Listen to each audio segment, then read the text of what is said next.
La resurrección de Jesucristo, un nuevo comienzo. Introducción. ¿Es la resurrección de Jesucristo un punto final? Podría decirse que sí, desde un cierto punto. Con la resurrección, la historia de Jesús y la historia humana llegan a un vértice que ya nunca será superado. Pero puede también decirse que la resurrección de Cristo pone un nuevo comienzo a la historia. Dios no se hizo hombre para destruir la historia humana, sino para repararla. Si la resurrección es la convalidación definitiva de la encarnación, es también la convalidación de esta nueva historia inaugurada por la entrada del Hijo de Dios en nuestra historia. Si con la resurrección nace el hombre nuevo, si Cristo inaugura con ella el nuevo Adán, es claro que para el mundo de la salvación este domingo de Pascua es el gran comienzo. Pero la resurrección de Cristo afecta también y decisivamente a la historia humana, a la simple marcha de la humanidad, en cuanto que significa la salvación de todos los valores positivos de la historia humana. Habrá, para comprender esto, que empezar por recordar que la encarnación de Cristo fue la entrada del Hijo de Dios en la historia humana.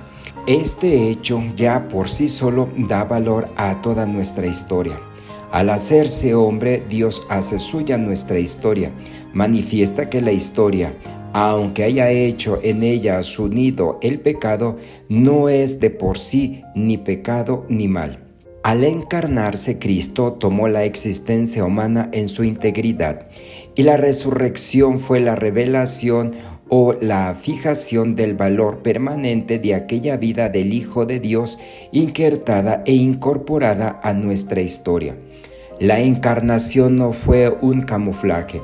Cristo entró verdaderamente en nuestra historia. Su muerte no es una escapatoria de esa historia, sino una obra de salvación.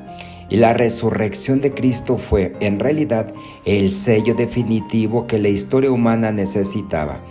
En esa resurrección se demuestra, más que en ninguna otra obra humana, que la historia no se disuelve en el vacío de la muerte, ni es tampoco un brasier que no conduce a ninguna parte. La resurrección de Cristo muestra que esa historia sirve para algo, va hacia algún fin, tiene una meta. Es, por tanto, la mayor revelación, la mayor profundización que la historia humana pudiera imaginarse. La historia de la salvación corre por el mismo camino que la historia de la negación de la salvación. El hombre es libre de cerrarse a esa salvación. Puede construir hacia Cristo o destruir hacia el anticristo. Por eso la historia que de algún modo se aleja e independiza de Cristo niega su destino y su verdadero desenlace. Por todo ello, la resurrección de Cristo, como su propia existencia, como su predicación y sus milagros, no se impone a la fuerza. Encierran un doble filo de salvación y de juicio, de gracia o de condenación. No hay apariciones mudas. Jesús no se aparece para asombrar y ni siquiera para probar su resurrección. Lo hace porque tiene algo que decir a los suyos, y las palabras que pronuncian son tan suyas que bastarían para identificarle. Vuelve a hablar de lo que siempre habló, del reino de Dios que anunció en este monte, pero ahora todo es más claro. El reino de Dios ya se ha realizado en él. Ella habla con autoridad, con una verdad que no es de este mundo, pero no son palabras mágicas de ultratumba, sino palabras de eternidad. Oyéndolo hablar y experimentando su presencia, los apóstoles van realizando lo que les anuncia. Ven venir en poder el reino de Dios, y ven al Hijo del Hombre venir ya en su reino. Afirma, en primer lugar, que le ha sido dado todo el poder en el cielo y en la tierra. Este todo poder no es, pues, nuevo en él, pero ahora su condición de resucitado le permite desplegarlo en toda dirección y ejercerlo en toda su intensidad. Es un poder que le ha sido dado por el Padre, cuyo enviado es. Es un poder sobre el cielo, es decir, sobre cuanto a Dios se refiere, y sobre la tierra, es decir, sobre cuanto atañe a los hombres. En su persona se juntan los destinos del hombre y de Dios, con lo que afirma su soberano poder de hombre-Dios. De este poder se deriva la misión que a continuación va a encomendar a los suyos. Misión que es a la vez una orden y una fuerza, un mandato y una gracia para realizarla. Esta gracia conducirá a los discípulos a la conquista del mundo, pero no a una conquista militar o dominadora. Se trata de una entrada espiritual que respetará la libertad de cuantos la reciban. Id a todas las gentes, les dice. Hay que romper ya el estrecho círculo de Israel al que hasta ahora nos hemos limitado. Habrá que emprender el camino de las naciones, porque todas pueden convertirse en campo de siembra y recolección. En todas hay ovejas que puedan y deben formar parte de este redil. El horizonte se ensancha. Los apóstoles harán lo que Jesús solamente ha comenzado, porque ahora Él se va al Padre.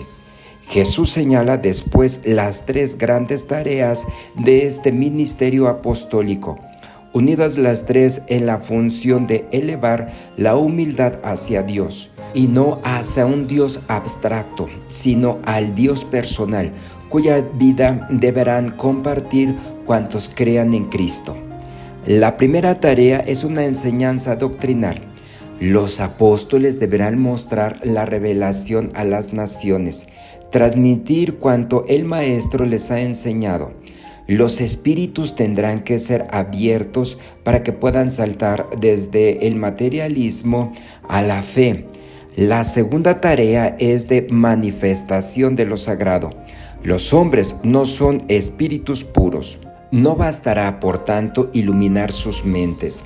La intención intelectual habrá de ir acompañada por una iniciación sacramental en la que lo sensible, un agua que cae sobre la cabeza, sea signo visible de lo espiritual, una participación de la vida de aquel en quien se cree. Pero tampoco bastará con mostrar la revelación y bautizar. Lo que crean tendrán que transformar su vida, y para ello los apóstoles tendrán que enseñarles a cumplir cuanto Jesús mandó a los suyos. No será suficiente conocer teóricamente sus enseñanzas. Los creyentes tendrán que ser transformados, deberán participar de una vida nueva. La presencia viva. Junto a la orden y misión, los apóstoles reciben una promesa, la más decisiva e importante. Jesús seguirá con ellos. Yo estaré con ustedes hasta la consumación de los siglos. ¿Qué presencia es esta que promete? No es simplemente esa con la que Dios está con todas personas. Jesús habla aquí de una presencia especial. Habla como un jefe y un amigo que se queda como un hermano entre los demás. Ahora volverá a su gloria, pero de su modo misterioso que no explica, seguirá entre los suyos. Su iglesia recién nacida no quedará huérfana. Si leemos las páginas de los Hechos de los Apóstoles que nos cuentan la vida de la primera comunidad cristiana, pronto descubriremos que no hay en ella mayor certeza, realidad más viva que la de esta presencia de Jesús entre ellos. Así como la presencia de Yahvé domina todas y cada una de las páginas del Antiguo Testamento, así las de Jesús llena todas las del Nuevo.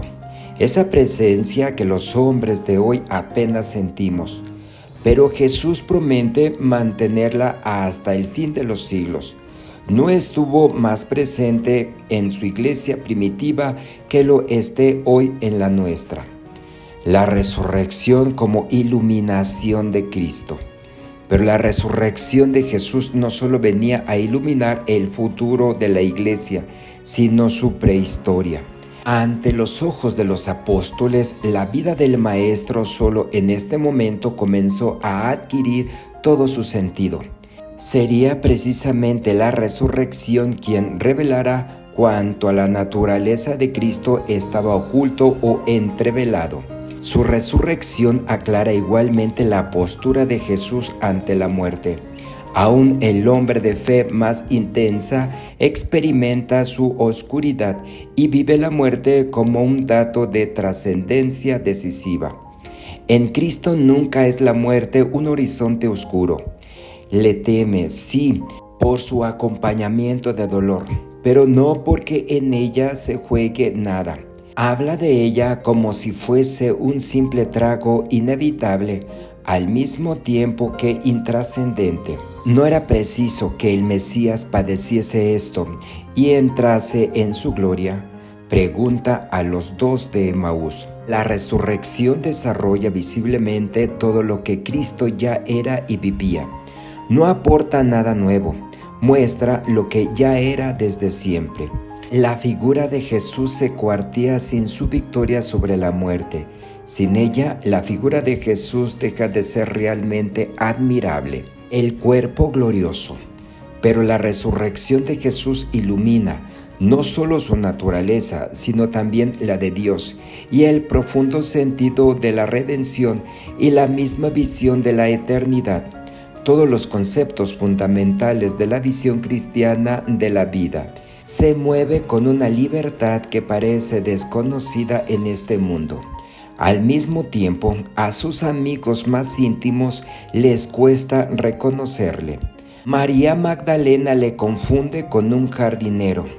Los dos de Emaús tardan horas en darse cuenta de que es él. Los 12 desde la barca solo le reconocen cuando el prodigio abre sus ojos. Y al mismo tiempo, por otro lado, se insiste repetidas veces en que es él, en persona, él mismo, el de siempre, su amigo.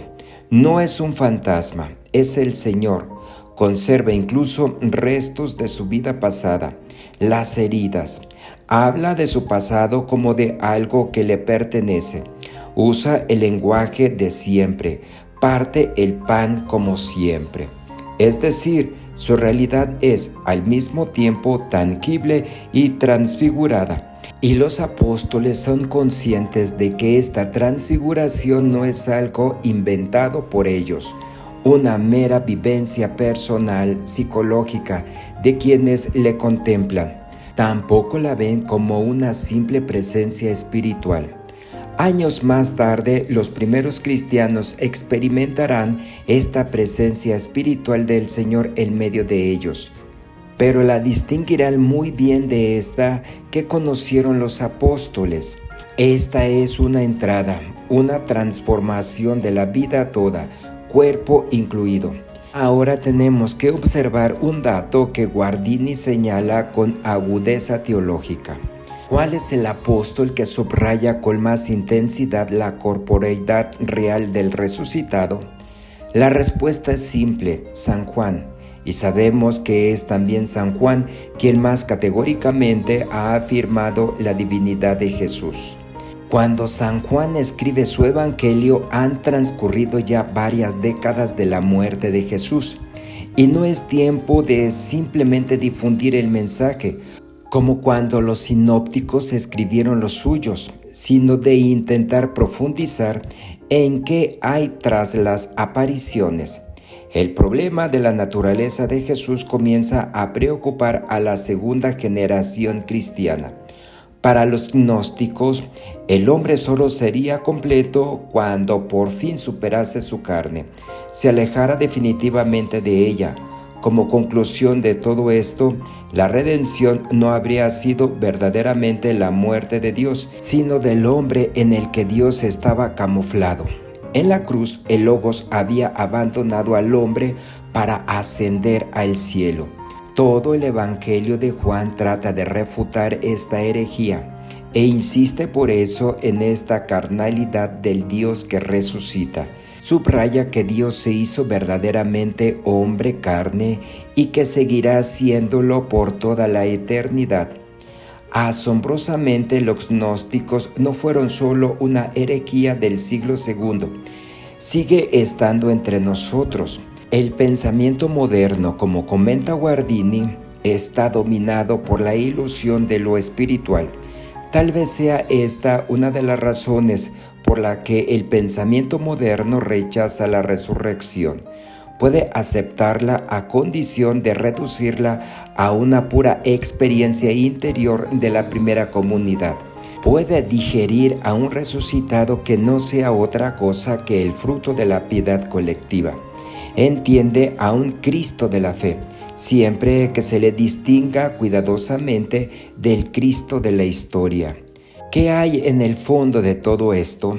Hay una visión de un Dios que es puro espíritu y que jamás se manchará con la materia, de un Dios que, si en un extremo de bondad se hiciera hombre para morir por los pecadores, limitaría este contagio a unos años de vida en la tierra, pero en modo alguno admitiría en la eternidad trozo alguna de creación. El Verbo, tras su aventura humana, se limpiaría el polvo de los zapatos para reencontrar su libre existencia divina sin contagios. En esta visión de Dios no tiene sitio una resurrección verdadera, una ascensión en cuerpo y alma, una presencia del Dios hombre a la derecha del Padre. El Dios cristiano de la resurrección. Pero la resurrección desmonta todas estas visiones de un Dios teórico y presenta otro rostro de Dios, como escribe Guardini. Si nos esforzamos por comprender la figura de Cristo y por tomar esta figura como punto de partida de nuestro pensamiento, nos hallamos ante una alternativa. O bien volvemos a aprender sobre Dios, desaprendiendo lo que creíamos saber sobre Él, y entonces establecemos nuestra relación con Él, o bien disolvemos a Jesucristo convirtiéndolo en un hombre sencillo, aunque muy poderoso. La resurrección nos habla de un Dios que es infinito, sí, pero no un infinito de lejanía, sino un infinito de amor y proximidad. La pureza de Dios no es la de un solterón puritano. Dios no se aleja ni del pecado, se abraza a él para carbonizarlo. Y la resurrección modifica también nuestro concepto de hombre. Para quien cree en ella, el hombre ya no puede ser ese ser absolutamente mundano y natural que registra nuestros ojos. Si en la resurrección esa humanidad ha sido asumida entera y absolutamente, es que el hombre es mucho más de lo que nos imaginamos. Hemos de aprender que Dios es muy diferente del Ser Supremo tal como le concebimos muy humanamente, y que el hombre tiene que ser más de que el hombre natural que conocemos, y que la cumbre de su ser se eleva, por el contrario, a regiones misteriosas, precisadas y determinadas por la resurrección. El hombre resucitado es el hombre verdadero, el hombre de los planes de Dios, el hombre en quien han caído, por fin, las fronteras que puso el pecado. No un superhombre, sino el hombre entero, no el superviviente, sino el viviente en plenitud. Pero no decían que el cristianismo era enemigo del humanismo, del cuerpo humano, al menos. A principios de la Edad Moderna, estas afirmaciones se establecieron como un dogma indiscutible. Pero tales fórmulas solo eran verdaderas si las palabras hombre y cuerpo se entendían en un sentido pagano. El cuerpo desgajado de Dios, el cuerpo idolatrado en lo que tiene de materia, no es, evidentemente, aceptado por un cristianismo que debe rechazar todo ídolo. Pero en realidad, solo el cristianismo se ha atrevido a colocar al cuerpo en las profundidades más recónditas e íntimas de la eternidad, Con ello tendremos también que revisar nuestro concepto de redención. Si la reducimos al puro dominio espiritual, si reducimos el perdón de los pecados a un asunto del alma, rebajamos la redención y no hacemos entrar en ella la luz de la resurrección. Hemos de aprender a conocer cuán densa, sustancial y real es la redención divina. Esta se refiere a la existencia, al hombre, a su realidad, hasta tal punto que San Pablo, de quien nadie se atreverá a decir que adoraba al cuerpo, la define en función del cuerpo nuevo. Esta doctrina queda fundamentada en la resurrección. Estás en el canal Abraham 3 puntitos. Si te gustó este video, suscríbete, compártelo, dale like.